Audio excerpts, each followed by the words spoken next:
Thank you. Hello, everybody. It's really a special thrill for me to be here because for those of you who don't know, I went to high school right down the block. I went to college right across the street. The campus looked a little less fancy then than it does now a couple of years ago. But I never in a million years would have imagined that I'd be sitting in front of you and interviewing my friend, the ambassador, the Bahrain ambassador to the United States of America, Sheikh Abdullah. The truth is that when I was in college here, information was not quite as, let's say, forthcoming back then. So while I might have heard of Bahrain, what I knew of it was scant and probably not very positive.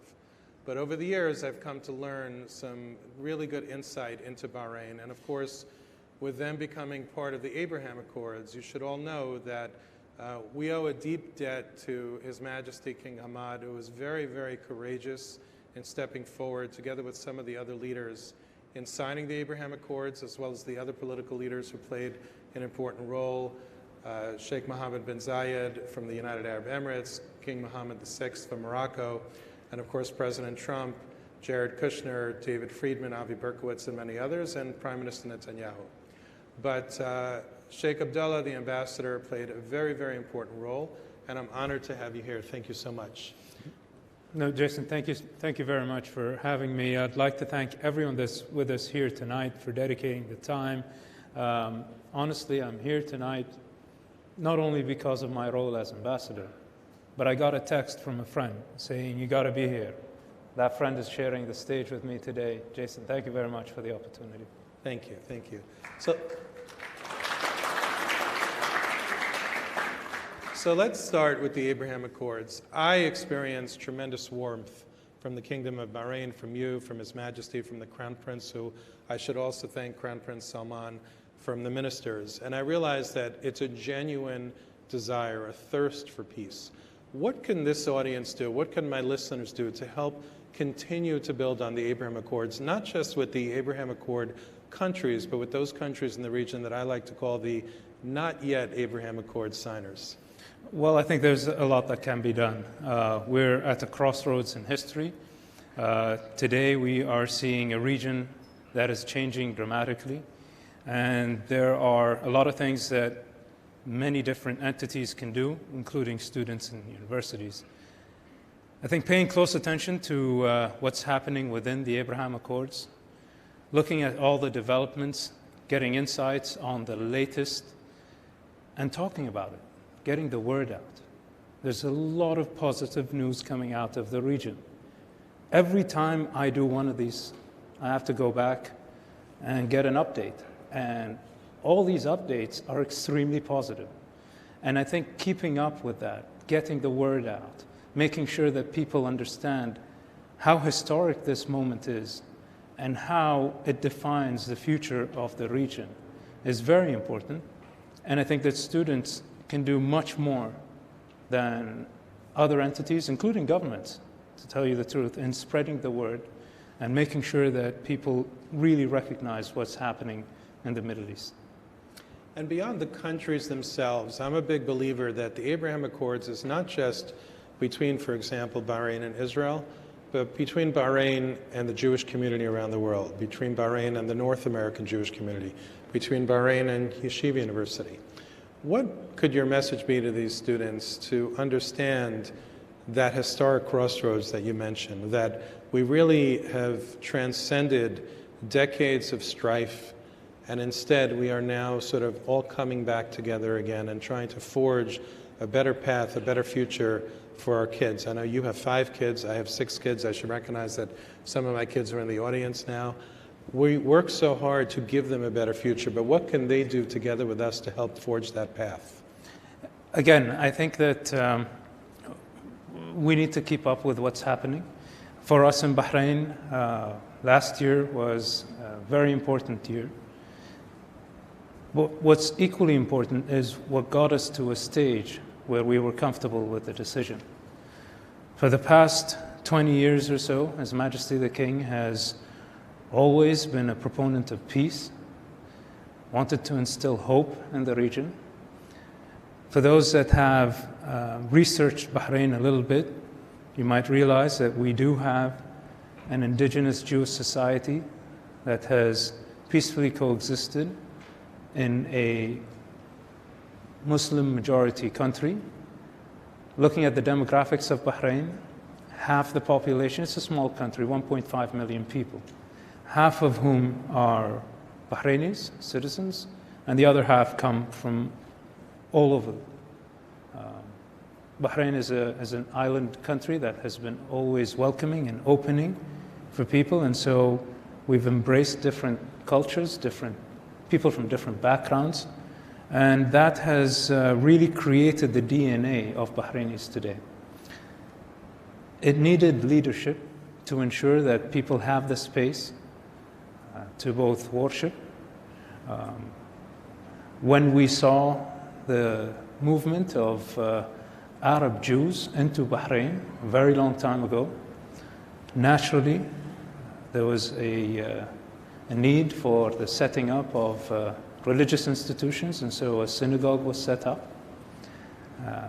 It's still functional today. It actually got a revamp a year or two ago, and I was very lucky to see it. But I think it's important to recognize that it's been a long time coming.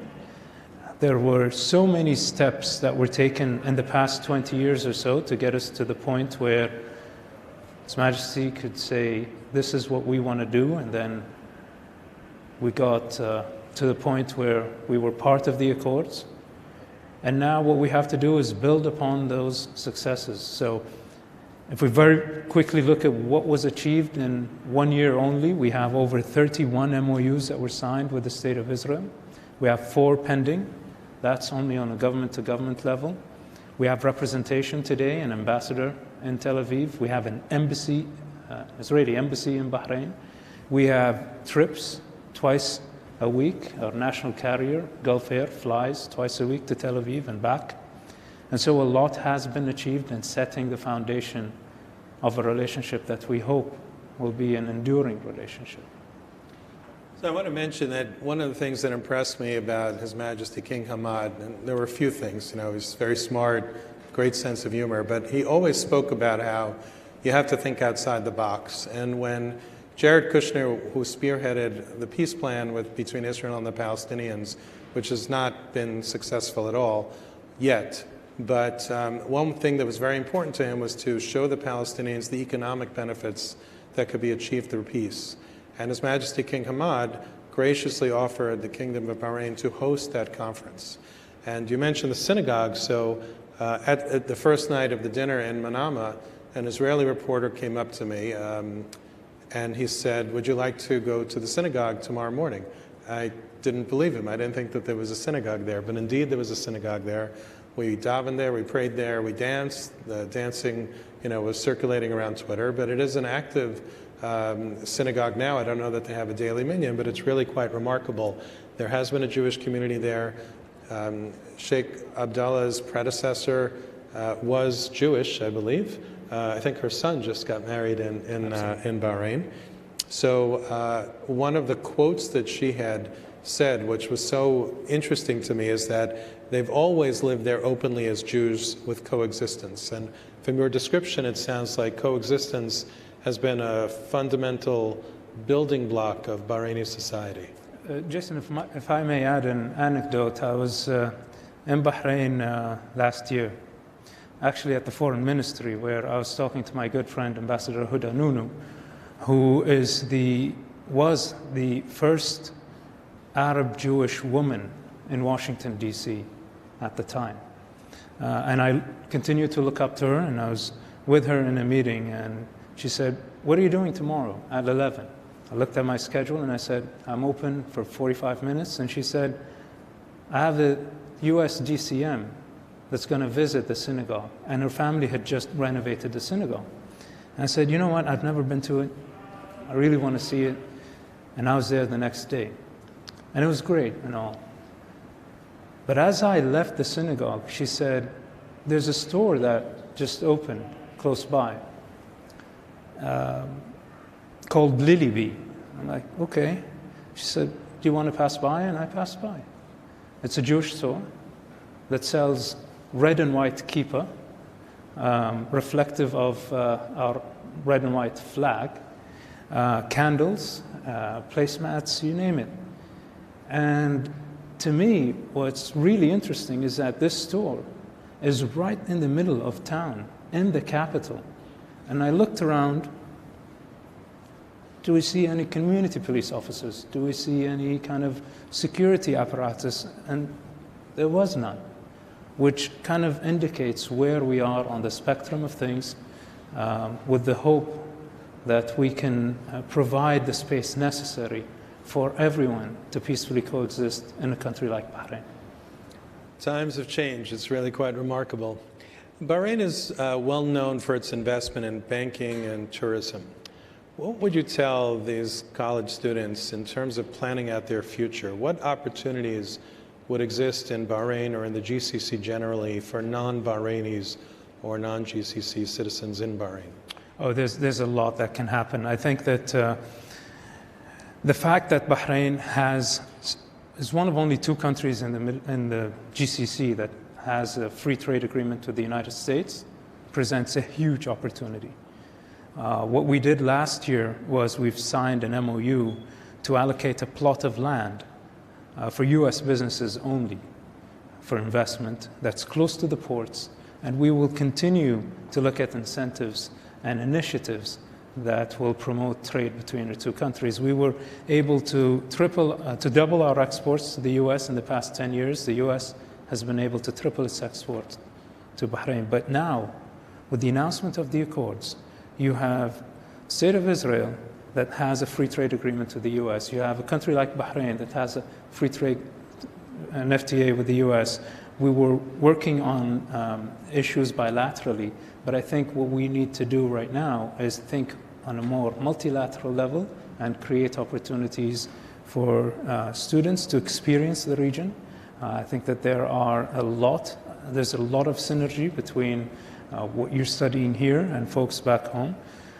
When you look at industry, we have a booming fintech industry.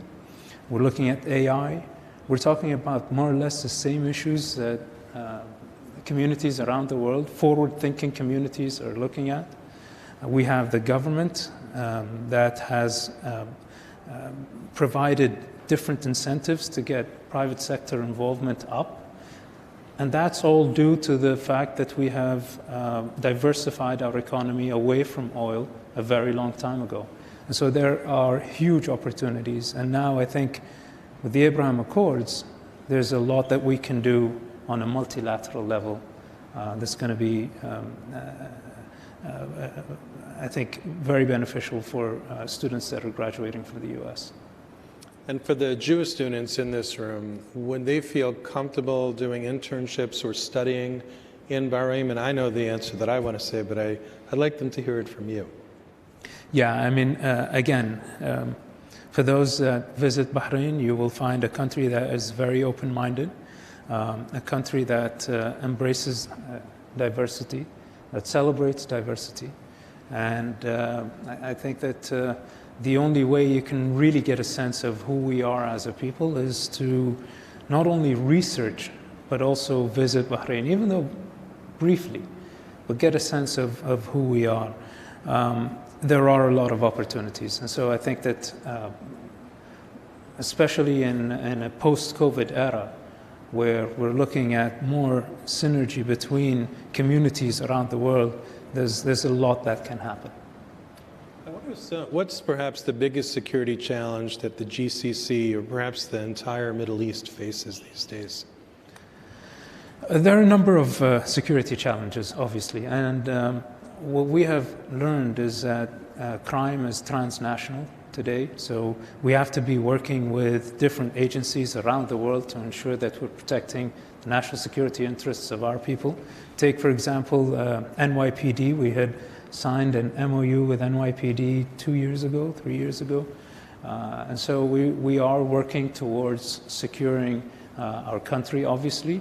Without security, there is no there's no path for development. And so security is an extremely important pillar within our society. The challenges that we might face come from regional state and non-state actors sometimes. We have to be diligent. We work with partners from the region and outside the region, like the United States, to ensure that all our national security interests are taken care of. And we're working on interoperability to ensure that we can work with one another, to ensure that we have the mechanisms that help us work with one another at times of crisis. One thing that I forgot to mention is that we do have a huge U.S. presence in Bahrain because of the U.S. Navy's Fifth Fleet. At any given time, you have thousands of military personnel and their families living in Bahrain. That's our obligation to protect them as well. And so we've worked with multiple institutions around the world to ensure that we're working together towards stabilizing the region. And that's, again, part of who we are. Whenever there's a coalition that is formed, we look at the best interests of our country and others as well. There are multiple initiatives that were launched, the Navy and in other parts. And we will continue. We'll continue to host the Fifth Fleet. We'll continue to host like-minded countries to ensure the safety of waterways, to ensure that folks around the world don't get oil prices that are so high because of a flare-up that happened in the Arabian Gulf. And it's all part of the responsibilities that we share as a global community. So I'm glad you mentioned that Bahrain hosts the Fifth Fleet. Let's discuss the relationship between the United States and Bahrain. Bahrain is an important U.S. ally. I don't think people talk about it enough, so maybe just touch upon that briefly, the relationship between the U.S. and Bahrain. It's been a very long relationship. I'm talking 130 years since, believe it or not, we had missionaries that came to Bahrain. They started a small dispensary. That dispensary became what's called the American Mission Hospital. They expanded into 3 other locations. They built a church, built a school. All of these institutions are still functional today. And I think it just comes to show how deep-rooted the relationship is. It's been very constant. It's been a relationship that was steady over time. And I think that has brought us to where we are today in the relationship, announced as a major non-NATO ally a number of years ago, announced as a major security partner last year. And so we will continue to work very closely with the U.S.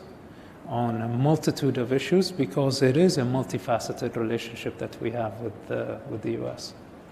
So we spoke about tourism a few moments ago. I'm a big traveler. I've taken my kids all over the world. I just love to travel. What could these students see in Bahrain when they go themselves with their families? What are some of the highlights? I mean, you name it. If there are any petrol heads here, the Formula One race is an event that we love every year. There's just so much to do. An island that has developed a pearling industry for a very long period of time. I think what makes Bahrain special is that there's something for everyone. If it's a family that's coming to town, there's a lot to do. If it's a group of students that are visiting for a couple of days, and it depends on the budget as well. You can check into an Airbnb or a 5-star hotel. And by the way, kosher meals are also available. We should talk about opening up a kosher pizza shop. Always very important. I think that's a good idea. I was looking at a hashtag that Ambassador Hudanuna has been using called Bahrain Kosher. And what she does is she goes into regular supermarkets and she picks out some of the products that are certified as being kosher. It just helps with the dynamics, and we're seeing a bigger array of products being available. We're seeing hotels cater to kosher meals. We're seeing restaurants do the same. And so I think that we are on the right path in ensuring that there are multiple options. We've been doing it for years when it comes to other religions as well. So it's always good to see that we're on the right path. I remember before the Abraham Accords, there was a Bahraini group, official delegation, maybe not, who visited Israel. When are you going to come to Israel with me and visit? With your kids, by the way. I think you have a good connection with some of my bosses back home. Let them hear it from you, and I'll be on the first flight with you to Tel Aviv. Great. Last question before we end this formal part of the podcast and open it up to Q&A. What's one or two important messages you want to share with the students that maybe we haven't covered about Bahrain? I think that sometimes it doesn't matter how big or small the country is. It doesn't matter how big of a population it is. I think we have to look deep down inside and realize how much we have in common, work on the commonalities, work on building relationships, and always keep a communications channel open. Without communication, there's nothing that we can do. And so that has been the policy set forth by the Kingdom of Bahrain for many years. It's helped with our foreign policy, it's helped with our domestic policy, and I think it's important for students to keep the same open-mindedness necessary to learn more. And the only way you can learn more is to actually engage with others. So I would encourage more engagement. I would encourage more discussions. And I think that we all play an important role, one way or another, in creating an environment that is better for the coming generations. I think it's such an important point. I mean, my kids used to laugh at me because I'd show up to the Shabbat table, our Friday night table, with Palestinians, with other Arabs from the region, and really, unless you keep that open mind, unless you want to learn more about the other people, you might have significant differences with the other people, but the only chance at ever helping to improve the world is with exactly that advice. So thank you for sharing that, Mr. Ambassador, Sheikh Abdullah. Thank you so much for being here at my alma mater. I really appreciate it, and it's great to have you. Thank you.